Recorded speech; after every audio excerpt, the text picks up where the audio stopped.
Hi, my name is Charles, and today I'm going to tell you why I believe in digital literacy.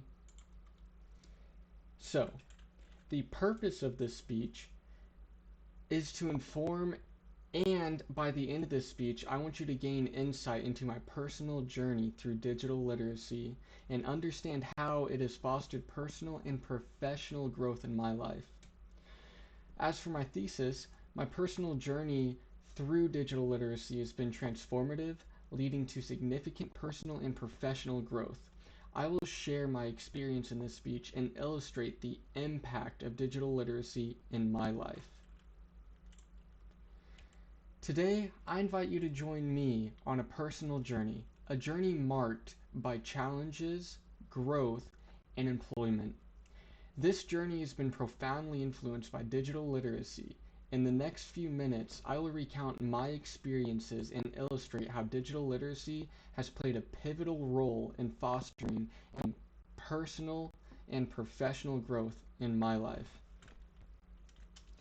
I understand that this speech might be considered too vague for people to understand why I chose this topic for this assignment, but I believe that my personal experience in regards to this technology has given me a unique understanding of this particular topic, and I feel that we should not delve into what we believe in without also explaining why we believe in it.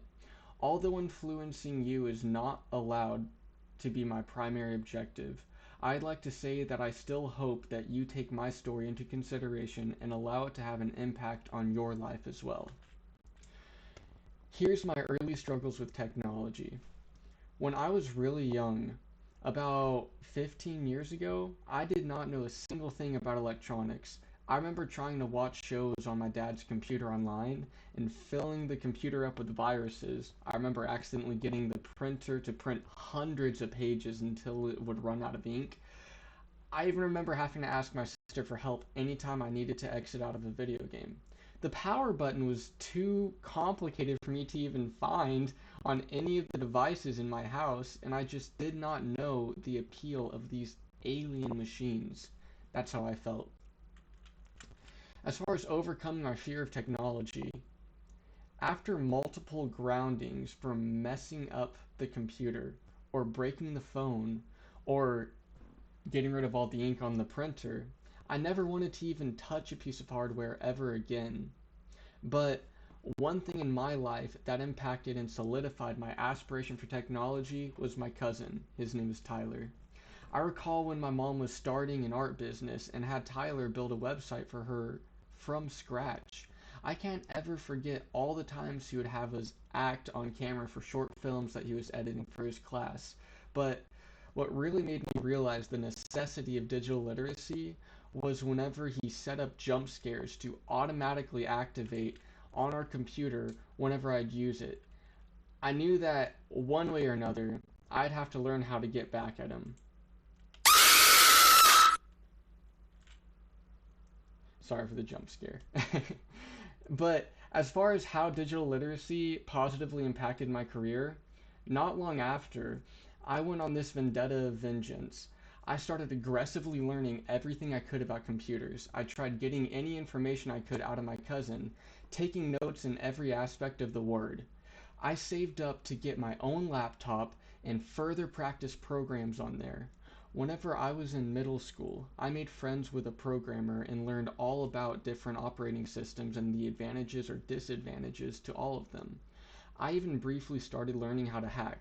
Once in high school, I switched schools and befriended the heavy programmers.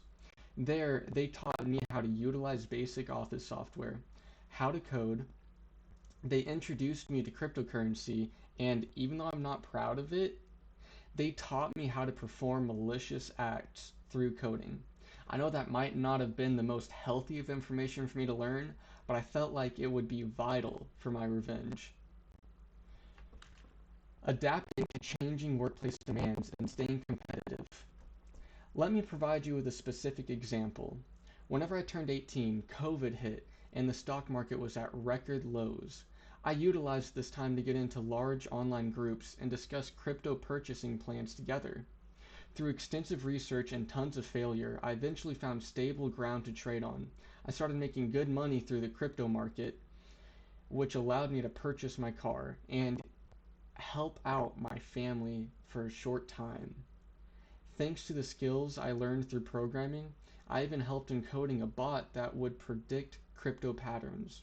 Although not 100% successful, it still helped out tremendously in this time frame. But like all good things, the living I was making through cryptocurrencies came to pass. With the presidential change in the state of the economy, our bot was just not able to accurately predict any patterns in the crypto chain. I got a job, a house, a girlfriend, and realized that I didn't have time to constantly study the market like I used to.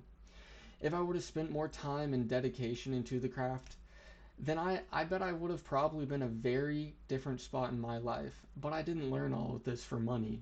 I learned it for myself. Which brings me to the final part of my speech: revenge. So, after tons of relentless dedication and learning more about technology than my beloved cousin, I finally devised a master plan to get my long awaited payback on my cousin. I found a coding pattern to run that would open on any computer, and it would open any file you set it to an infinite amount of times. It was initially used as a funny prank to crash computers, and it was harmless and could be deleted after restarting the device. But I began experimenting. What if I set it to open a short video? What if that short video was a jump scare and it played a loud noise like you heard earlier? Now, on top of the fact that this file was hidden and would infinitely open jump scares, that still wasn't enough for me.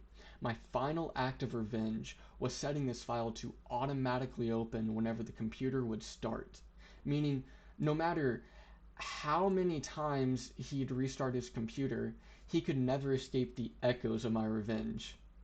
But in conclusion, my personal journey through digital literacy has not only been transformative, but has also significantly fostered personal and professional growth in my life.